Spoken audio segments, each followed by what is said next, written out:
Okay. All right. Good morning, everyone. We are in a new episode of our speaker series for Arkansas's DHS Enabling Technology Project. Today, we have a member of our grant team, Annie Eubank, who's going to be presenting. Annie has a background in Medicaid, in systems change, service delivery, research and development, and in nonprofit management. Most recently, she's been director of the Technology First programs at United Healthcare, Tennessee, where she's was responsible for implementing a Technology First approach throughout the person-centered assessment process. She's presented in a lot of different forums over the last few years, including the Assistive Technology Industry Conference this year. We're always happy to have her on our technology team. She is a subject matter expert for this project, and several of the providers will be working directly with her as she provides coaching and guidance throughout the whole thing. So I'm going to turn it over to Annie. All right, thank you, Paul, and thank you everyone for joining. Today's talk is on tech solutions for wandering and elopement. But I did want to say before we start that I still work with United Health Group in the innovations and strategy for the entire organizations. And I will say that regardless of what's happening in each state, the world is changing and technology is the way. How it gets implemented and what Arkansas decides to do and what this will happen, it's evolving, but definitely to be innovative, to look to see how technology can be in your business plans to help provide services is absolutely the way of the future that many companies are looking at. And then, is it going to make me? Oh, okay. And to start off, you guys may already know this, but I always like to level set. Intellectual capacity with the brain is not necessarily the main factor indicating if a person gains autonomy and self-determination. And I'm going to break those down just in a couple of slides, but rather opportunities to make choice. So in my experience looking at hundreds and hundreds of members, and before I worked with United Healthcare, I worked for a tech company and got to work with about 15 or 20 states, similar to Elena's background, and listen to providers all over the country talk about implementing technology and what happens within their organization, how unwanted behaviors decrease, like wandering and elopement and different things. So some things are evidence-based like this slide, and some are going to come from what I've heard from providers. So in self-determination, it's not just a fluffy term. It's the ability to act or decide without asking for permission. So the neurology of it is when a person, a human, has to ask somebody to do something for everything that they do, or it's controlled in some way. Nothing, no abuse, nothing negative. The brain starts to prune. So the dendrites in the brain literally start to prune. This happens with prisoners. This happens with people that don't have a lot of choice. It happens with people that are institutionalized in one way or another. So technology is an opportunity for everyone on this call to create an environment where there's more choice. That is like, I have an OT background, that's what I think of. There's going to be some benefits from that, like optimizing staff and things like that. But when a human, regardless of disability, has more choice, things happen in the brain grows. So I've worked with people that have the ability to use one finger to turn on a radio, things change. Some of my background is people that have profound intellectual disability that don't speak and then use a power chair. Once they have control over that part of their environment, I've seen things like people say, I didn't know he could do that. I had no idea. Someone might start speaking, and I'm going to break that down a little bit and then head into some parts and pieces. So with less control over the environment, decreased self-determination. So have y'all ever seen someone with a flat affect that you work with? Is that flat affect because of the disability, or is it because there's not a lot of choice in that person's life? I'm not saying one or the other, but think about it. If I have no choice over what I wear, my favorite shirt or this or that, because it's just faster for someone else to do it for me, or I live in a communal environment, or my family does it for me, after a while, I'm not going to choose a shirt. It's not going to occur to me to do that. So is the observed behavior due to the person's diagnosis or their environment? So think of a lifetime of lack of opportunity to control one's environment, which is everything. What I want to watch on TV, what I want to eat, what I, just the control, not just choice. So control is I actually have control of the situation versus, hey, do you want an apple or an orange? That's choice, but you're giving me two choices. Do I have actual control? What does that look like? It looks like many different things, but it's a point of view. When I see this point of view, I see providers coming up with very creative solutions that affect their bottom line, that affect their ability to provide service, and may change their business model in a way that's more innovative for them versus what will I get out of sort of the same. So it's just a different mindset. And it's wonderful to work with providers. And since you're on this call, I think you're probably one of those providers. Here's learning in a nutshell, and this is probably the end of the learning part of the presentation. So breaking it down, it's a big slide. The ability to control leads to an understanding of cause and effect. Cause and effect precedes language, and it precedes problem solving. So cause and effect is similar to, if I hit the key on this keyboard and it does what I expect it to do, I'm going to trust this keyboard. If it didn't do that and it was all over the place, what would I do with the keyboard? I get rid of it. I wouldn't use it. It would literally mean nothing to me. So cause and effect is I do something in the environment, and the environment responds to me in a consistent manner. If it's not consistent, so everybody can learn, no matter what the person's disability or what their IQ is, they will learn by that cause and effect. So I guess I spent my career working with different types of people with all different disabilities for many, many years. And I say that not because I know a lot, but just a lot of years. That when someone has that control, that's what we're looking for. It can be small things, and you want to start small. Cause and effect leads to self-determination. Like, I can do this without asking for something. At first, the person may not do anything. So that leads to, like, can we give someone private time that's safe so that they can start that? So I'm big about, like, the neurology of private time and what can happen. Can someone have private time for a certain amount of time during the day and see what happens? So what we see, and what I've seen around the country is people, now that person's folding their, like, they never folded their clothes before, and no one asked them to, and it wasn't on their care plan. Just things started to happen with that private time because the clothes, I guess, meant something to them because they belong to them now when someone else was doing it. But how do you do that? I can't have private time. We have to have our eyes on them all the time. So just think about those things that you may say or hear in your culture of business culture of, I have to have eyes on them.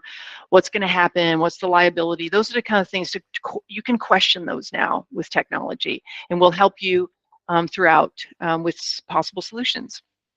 Problem solving and independence leads to decision making, which helps someone be safer. So when you hear this person's gullible, I'm worried about them, things like that, with some private time, with that, so giving the brain a chance to make some decisions. The reason why someone becomes safer is because if I put this shirt on and I ironed it and I had something to do with the laundry and I know that it's mine, I'm less apt to give it to you. Or my money or whatever it is, I'm less apt to give it to you. Or I've brushed this, I've taken care of myself. The person has more autonomy, they're less apt to give it away. And there's a lot, that's in support of decision-making, evidence-based materials. If you're interested in that, let us know. All right, here's a quick video. It's 2 minutes on neuroplasticity.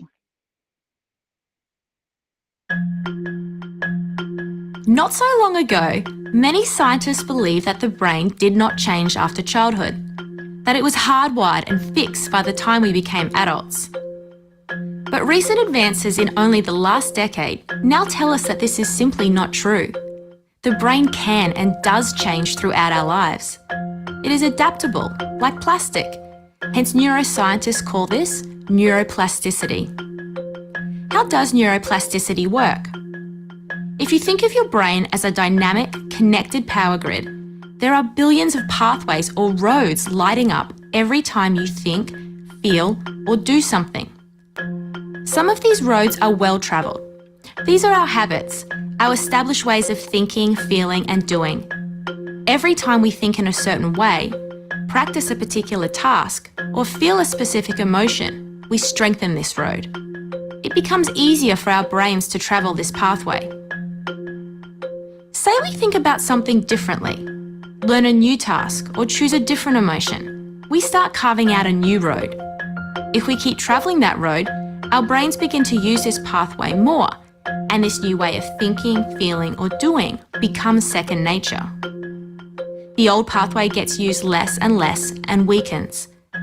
This process of rewiring your brain by forming new connections and weakening old ones is neuroplasticity in action. The good news is that we all have the ability to learn and change by rewiring our brains. If you have ever changed a bad habit or thought about something differently, you have carved a new pathway in your brain and experienced neuroplasticity firsthand.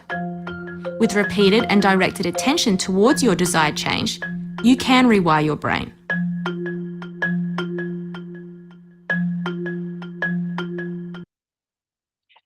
So I love that quick video. So the moral of the story is make time for innovation. And that happens at the large corporations and with you. So, and every brain can grow, every single brain. The neurology of private time, it's not all or nothing. Start with very small decisions, give an opportunity and a space to make decisions, and that is practice. So my decisions aren't going to be great at first. I don't even know how to do them. I have not had a lot of practice at all, but the brain will grow with that. And then we'll head into, hopefully that's inspiring in some way. So technology solutions addressing wandering or elopement. So the wandering elopement, for someone with dementia, wandering is not necessarily a behavior versus I want to get out of here. Like, why does someone elope? These are some of the benefits: increase opportunity to make decisions, decrease unwanted behaviors, functional skill development, and addressing staff optimization when you use tech. When I work with someone that said, John Smith, he's very able, he runs down 2 miles away to McDonald's. We've called 911 several times. We can't support him. We need to find an institution for him. So what's the precursor? Why? So some people, we learned this during COVID. I saw a presentation. I was in Tennessee, that unwanted behaviors, especially elopement, went down with less staff around. So one person wanted to smoke by themselves, but he had eloped so many times that staff had to be with them, and it was sort of this cycle of I don't want the staff to be around. That's frustrating. So there's technology that person can use with their consent. So if you carry this thing with you, or this watch, or this mobile purse device, then staff doesn't need to be with you. How does that sound? That's not just one scenario. I've heard of that honestly like 15 times in different states of that particular scenario. And then put in chat if you have any questions about anything that I'm saying. I only have what I know and experiences I've had. So on this call, there's lots of different experiences and ideas. I'm not an expert at anything except Google Slides today. So I like to think of tech solutions, and Elena and I try to align our words and think the same way we do. Sometimes we use different words. Tech solutions are standalone or integrated. So all of these things can be bought on Amazon, and you can integrate them. And I'll show you some integrated systems, which would be part of remote support integrated system, like integrated sensory system. Low and high tech, on-site or remote. So things for if someone is moving about in a way and not asking for permission. So elopement, right? I'm leaving without asking for permission. or moving in a way that might be dangerous, to know what someone's movements are, so that if staff's on the other end of the house, or the staff is in a different home, and the person has some private time, but we really would like to know if that person leaves the bed or leaves a chair. Maybe they have unstable balance. We would like to know if they come back to that chair. So it's not necessarily I want an alarm every time someone gets up. It might be helpful for staff to know if the person got out of bed and didn't come back to bed at a certain time. That would be more of an integrated. So all of these things that you're seeing here can also be programmed. Bed and chair sensors. So that, again, and this is just me, but the alarms, so it's one of the states that I work in, HCBS guidelines, if something alarms when every time you get up, it's actually an institutional feel. So in Tennessee, like a ding, ding, ding in the environment, in the person's environment, is very much discouraged. You can do the same thing and staff can know, and the alert can either be in text or it can be a pager. It can still be very low tech, or it could be a pager, or you can integrate the system where it would be on an app, a dashboard, or a text message. Motion sensors, that picture comes off of Amazon, but I think the next couple slides I'll show an integrated system. The different remote support companies you'll have the opportunity to work with all have sensors that kind of look like that. They might be a different shape, but generally look like that and sense motion. So not a camera. Here's another tidbit, please. The sensors are more accurate than a camera. So when people ask, I need to have eyes on them, your cameras are only as accurate as the person watching them. So if I'm supporting my son, this is fictional, I don't have a son, that has Down syndrome, and he's 20 years old, and he lives in an apartment, and he just moved, and we're really excited. It's down the street, and we're very happy for him, and he's excited to be on his own as a young adult. And I want cameras in his house so that I can help him. The cameras, I would have to look at them all the time. So while I'm talking to you, something could be happening in his home right now that he doesn't want, and he's said, I don't want that to happen. I won't know about it, but if I use sensors, and maybe it's at nighttime and he's been out of his bed for more than a half an hour, and he said, if I'm out of my bed for more than half an hour, something's probably wrong. I want you to check on me. I'll get a text. That is much more accurate than me trying to watch a camera, or anyone trying to watch a camera. So when we have the discussion, if there is a discussion around cameras, honestly, I don't like them because they're not as accurate, and they're more invasive. But all of tech, the other bullet point is, all of tech is less invasive than a human being right there with someone, either watching them or. So if the person can be supported in conjunction with human support, so technology brings human support and connects the person. It doesn't get rid of the human support. It connects them so that human support can be more accurate, more optimized. They can be where they need to be. They can be in another part of the house doing other things, different things like that. The mobile PERS is a personal emergency response system. Nowadays, they can be in a little box like that. The person can put it in their pocket. They can talk through it. They can wear it around their neck. You can also have one that's a watch, and there's several on the market. And those types of things, when you're all thinking and you're starting to do your tech plans, we can help you. We can guide you to different things. We can guide you to a database that we're working on that's close to being finished, that gives it like, what is PERS? And it will give sort of an overview of what that is. And then the tech companies, the vendors that you're working with, will have their version of these different things. Door open and door sensors, it looks just like if you have a Ring system in your home.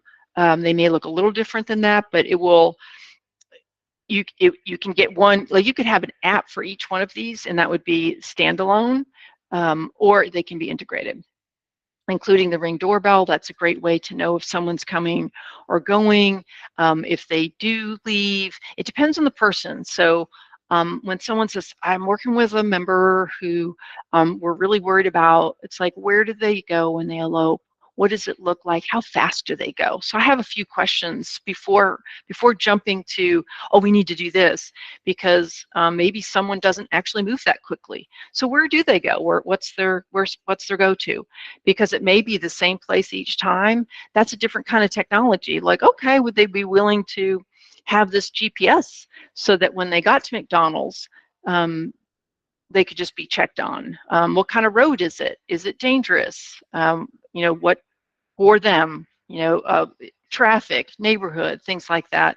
So in the different states, and this is not just me, but evidence shows that we wrap services around people to be safety, safety, safety. When with technology, there is a dignity of risk, and that's up to the team, the person-centered support plan or service plan, and their family of what that looks like.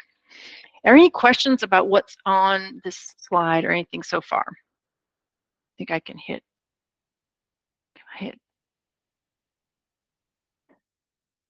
Oh, this is great news about the database and vendors providing more details on what each system is. It's one thing to read a service definition.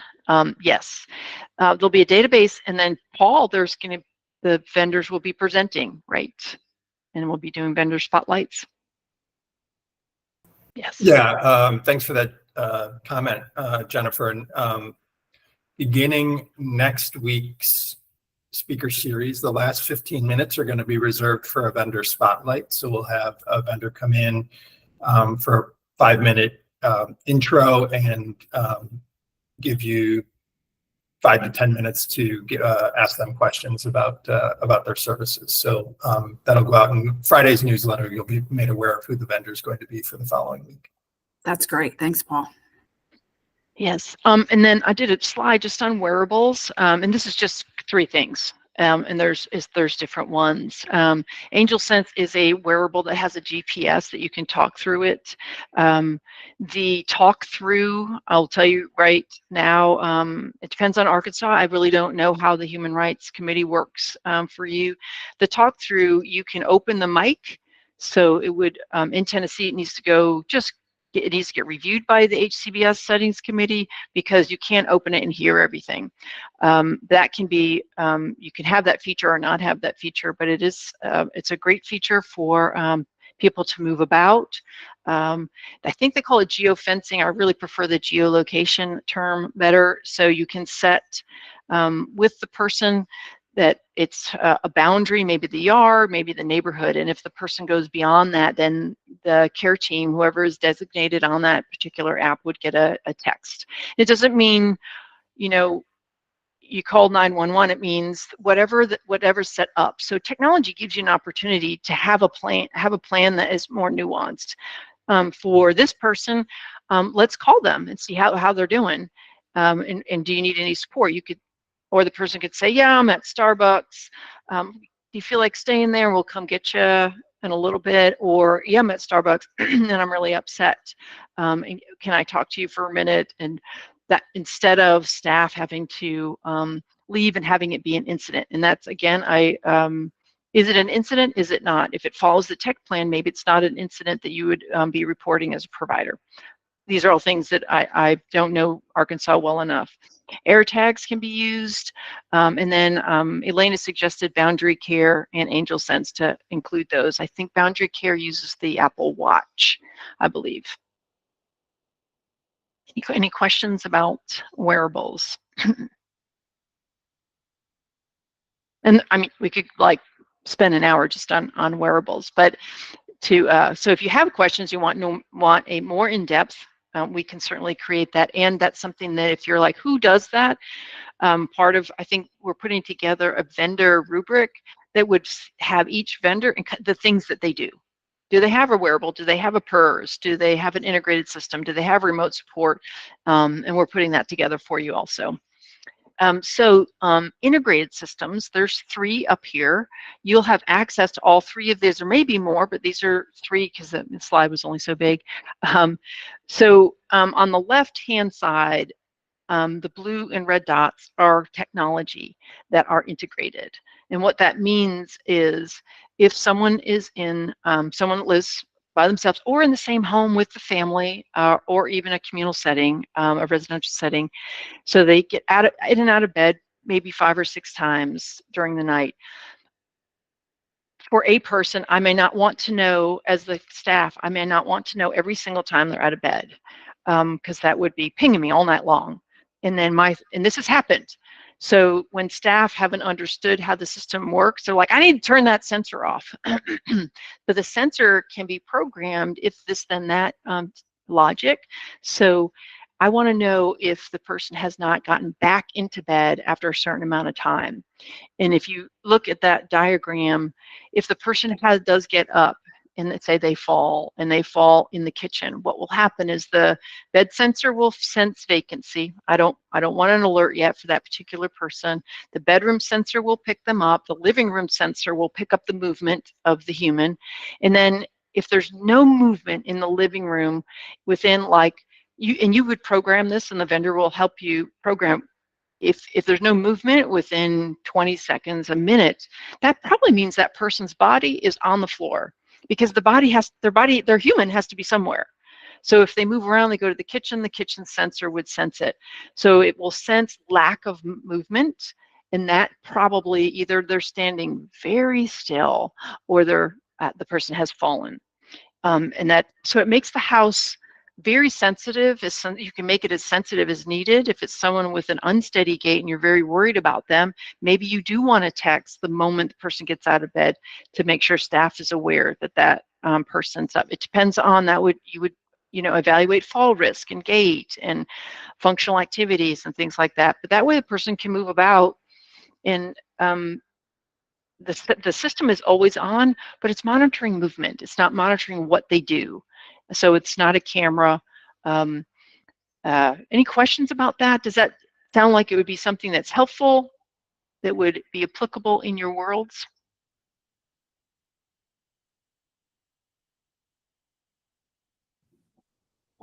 Yes. Thank you, Brad. Yeah, we actually are using a lot of sensors and technology in our roommate housing program right now. So really cool how it works all together. Okay, Brad. And Brad, you was Easter seals? Yeah, that's great, Danny. Okay, great. How's that going? It's going great. It's great. So we launched our technology back in January, and worked out most of the kinks and all that. So it's working very well. And when I use the term optimizing staff, are you experiencing that? Yes, we are. Those staff are able to attend to people that may need more support, and the people that are showing more independence or more maybe stability at nighttime and things like that, they kind of don't need to check in as much, something like that. Yeah, we're kind of, it's been kind of a slow process, but yeah, we're getting there, and we're really finding out how independent individuals can be with technology, because a lot of our individuals have been, we've caused them to be dependent on staff or family. So this is an opportunity for them to be more independent without that person on site or watching you. So yeah, it's really honestly magical things happen. And when I say we, I mean just the whole system.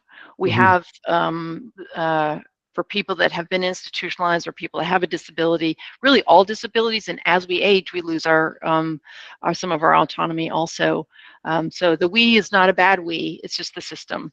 So I'm glad thank you for saying that. And then you have a question from Matt. Brad, are you using this for independent living? Yes. Yeah. So we've actually partnered with an apartment complex, and we've got individuals that are sharing an apartment. We've got technology set up in the apartment, and we launched roommate housing back in late October. So it's going really well. And if anybody wants to take a tour, just let me know. Be glad to give you a tour. Right. Thank you. And what technology are you using? So we are using Blink cameras. We've got fingerprint door locks, so they don't need a key to get into their apartment. We've got Blink cameras inside that are off, but that we could use to remote in at night just to do checks without having somebody going inside, after 10 or 11 o'clock at night. We've got the sensors inside the apartments, windows, doors, ceiling sensors just to kind of track movement. We've got the Google fire alarm thing that's pretty cool. So like if there's a fire, it'll actually talk to you, say, there's a fire, you need to leave the house. Okay. Yeah, so we're using a lot of that. Wonderful. And these different, everything's available to you. The vendors that we have brought in are just people and companies that we know, but we're agnostic when it comes to technology. And these different, the thing on the left, this is Simply Homes, and they have sensors that will talk to people. If someone comes into the bathroom at a certain time during the morning, it will say, if you wanted to, a speaker will say, John, it's time to brush your teeth. So there are prompts for daily living. So it's not just security. It's a way of independence also. The one in the middle is Safe and Home. They are also part of the vendor. They have remote support staff. So the lady with the red hair in the diagram, those alerts go to remote support staff. Simply Homes right now goes to your staff or to family members. You can work with a third party where they have live 24/7 remote support staff, and that you would then have them do that instead of your facility. That's your organization. That's however you want to. I encourage you to kind of interview and check out and see which of these companies works best with your business model. And Nomo has been invited to the grant. They are direct to consumer. You can look up any of these websites. They also use a hub and then sensors. Each of the sensors, it has a nice dashboard. I really like that. I like Nomo's dashboard. They did a good job because it's direct to consumer. So it's easy to see where is the person. You can put the little buttons on refrigerator, shower, and each of the buttons is a help button. I think it's got unlimited people can be on the app. So it's sort of like, what's most important to you, because there are some nuances, like one has a dashboard, one has a different dashboard, one has alerts that go to the live offsite staff. The alerts then go to your staff. Your staff would need training. What does that training look like? And we can help you with all of those, including the training. That's part of what the shift training is for. And we could go on about this, but just sort of it's a way to help people and support people. I hate saying monitor, but it's a way to support people. And I do like the idea that the sensors are on all the time, because at least I know that Nomo and Simply Home, and maybe Safe and Home, the system learns them. So Nomo stands for normal motion, and I think Simply Home does this also, where if there's an anomaly outside of the everyday activity, it will also send an alert. So it learns. It takes about 2 weeks for the system to learn the person's movements. And it's right on time. About 30 minutes worth of content. It's Q&A, and Q&A, Paul, is really for this topic and for general grant questions. And discussion on this topic, absolutely. Annie, I'll interject. So my experience with the provider I worked for in Pennsylvania was very centered around the integrated system, primarily with behavioral health individuals. And so I think it's important to just reiterate a few of the things that you said related to these. They're very customizable. So the types of behavior patterns that can generate an alert are very person-centered, and of course you're working with the person to have them help you define and define for themselves what is a concerning pattern that they might have. It's a situation we had where one of the tertiary goals was to possibly be able to redirect staff someplace else. But as we implemented the technology in the home, we certainly didn't change staffing patterns right away. There's a process of the staff becoming comfortable and understanding the technology and the alerts and the proper responses. There's also the individual becoming more comfortable with any change to the environment around them.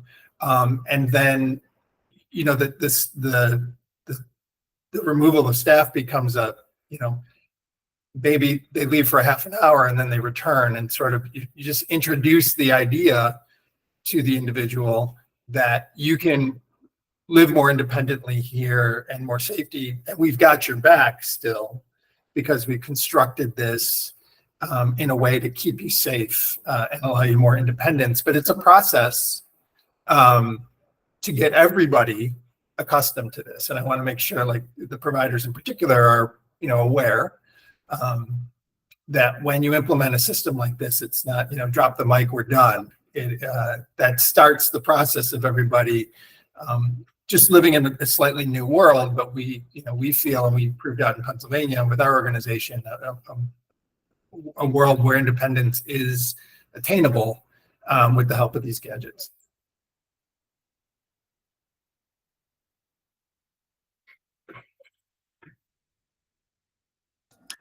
Any other questions for Annie on today's content? This is Patrick Lane with Shift. I want to keep the thread going around questions for Annie. Annie, I loved your presentation. I learned a lot. Thank you. Also, before we go, I do want to have a quick reminder regarding education updates and things like that, literally under a minute. So before we go, Paul, if you would refer back. Until then, I'm going to back out until these questions are I don't want to interrupt those. Oh yeah, I'll tee you up right at the end, Patrick. Absolutely. Any other questions for Annie?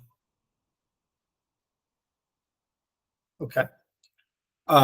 If not, just a reminder, next week we have another speaker series. This one's going to be around how to have conversations with your staff about this technology initiative. I know you're already having some. You've recruited people as learners. You've recruited folks to your tech team. But you're going to need to introduce this to your overall organization. So we're having a panel discussion with a couple of providers from other states who have successfully done this. So Kathy Larson from Savita Health and Nick Filarelli from Core Services in Tennessee are going to join us for that. And then the following week, the 25th, we're going to have a panel discussion on how to have conversations with members, families, and caregivers. And I know Shift does cover a lot of this material. And this panel discussion will be your opportunity to ask folks who have had those conversations, who can bring up, like, you know, some examples to bolster what you've learned in the Shift world.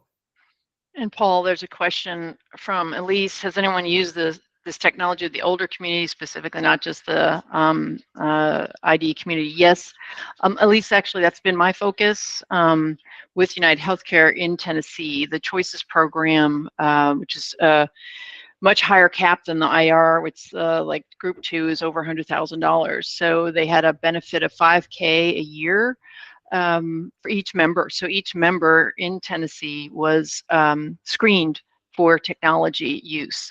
And with the older population, Choices, which is 65 plus with significant disabilities in multiple areas of function, we found great results. So the frail elderly also, so people with dementia, people that are in their 80s that have kids my age in their 50s, how to support that loved one, either in the same home, because I work, right, or down the street, or even in a different state.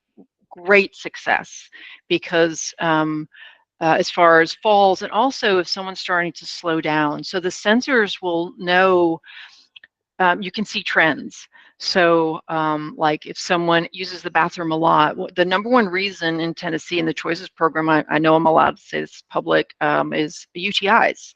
So increased bathroom use, decreased bathroom use could be dehydration. So things like that, that families, and every family I worked with, like from all over the state. So it's a very long state. So there's different geographic regions and cultures. Everyone was able to use the dashboards, and it was helpful. And they're like, my goodness, this helps so much. So it diverted from nursing facility and also helped the family structure as far as working and flexibility.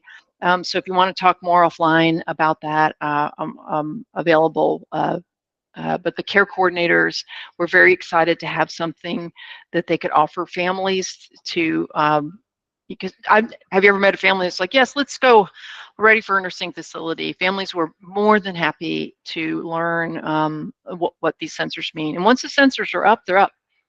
There's very little to do with them. Hopefully that's helpful. Annie, this is Brad again. One of the things that we're also installing in roommate housing is lights that are motion detected. We've got two different ones. We've got ones that can plug in.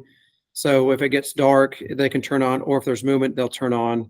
And I've actually done this in my mother-in-law's house, and she's in her 70s. And I've actually replaced some of the outlets that have lights, little LED lights in there. So it's one of the things that we're doing in all of our roommate housing units to help individuals when they get up at night, they have a light that goes on with motion, and that way we know that we're reducing the possibility of falls at night. Just kind of another way to not only help those individuals, but any kind of elderly individuals that may have a hard time staying. Yes, it does help with fall reduction. I mean, you can get as far as, and then low wattage lighting is recommended and downward facing, kind of like if you're in a fancy hotel and you get out of the bed, it shines down. And those are very inexpensive. And one for older people, maybe not, but one reason people fall is ankle range of motion.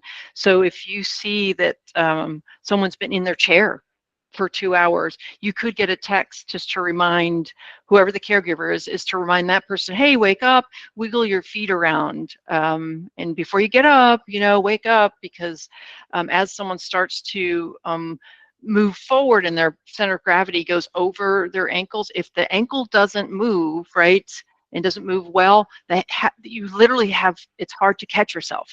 And so that was another, these solutions, you guys, come out by using the tech. So it's like, Brad, have you found that? Like, you found things like, we didn't know that would, like, it's like another positive outcome.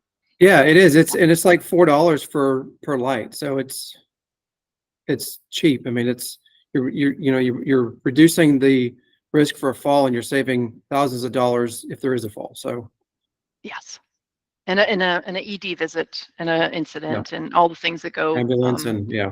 No brainer. Thank you, Brad. Thank you so much.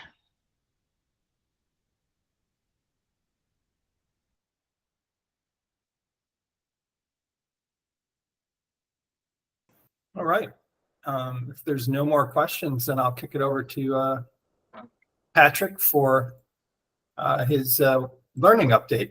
Education moment where we're with that. That's great. I want to just stop before I mention this, and just want to commend Simply Home for providing outstanding speakers. If you've been in the field for a while, and we'll just leave it here, the folks, this is a high caliber of folks that you're having provide this information. So please pass this information on, share it with other people, because you all, if you've been in the field a while and you've been to speaker series and conferences, things like that, you understand the quality that is being provided. Annie, Elena before, and others. So outstanding stuff that we're hearing there.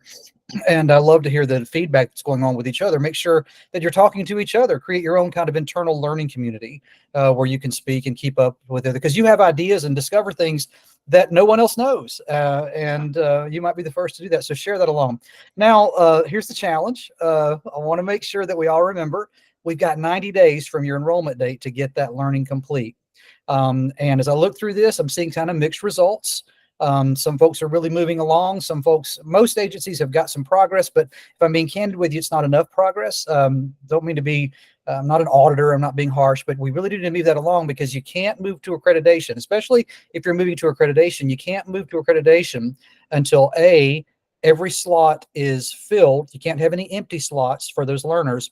and everybody's education is complete. And remember, it can take up to 2 weeks to grade those specialist projects. So if you're doing an integration specialist, you need to have that project complete 2 weeks prior to September the 4th or whatever your 90-day deadline is. So all of you are doing great. I appreciate everybody's hard work. I know you're moving mountains.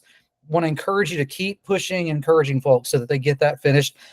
Finally, I'll mention that I have reached out to most every lead for the this Arkansas project, and if you, many of you have got scheduled to meet this week or next, or maybe the following week. Let's try to keep that just so I can give you that information, keep you motivated, let you make sure you know where things are with folks there beyond just the report that you can read. So I look forward to it. Thank you, Paul. Again, thank you, Annie. Outstanding stuff. I learned a lot, and I appreciate everybody so much. If you have any questions about education, if you have technical issues, it's with Shift, it's support@techfirstshift.com. But if you have content questions or issues like that, reach out to me, Patrick Lane, patrick.lane@techfirstshift.com, and I'll be happy to help you. Thanks so much. Paul, you're on mute. Thanks, Patrick. All right, good to see everybody again. We meet again for Speaker Series next Thursday, same time. Love to see that we had over 30 people on this call. Fantastic. So I take that to mean that you're getting some value out of these. So we'll take that, and everybody have a good rest of your day. Thank you.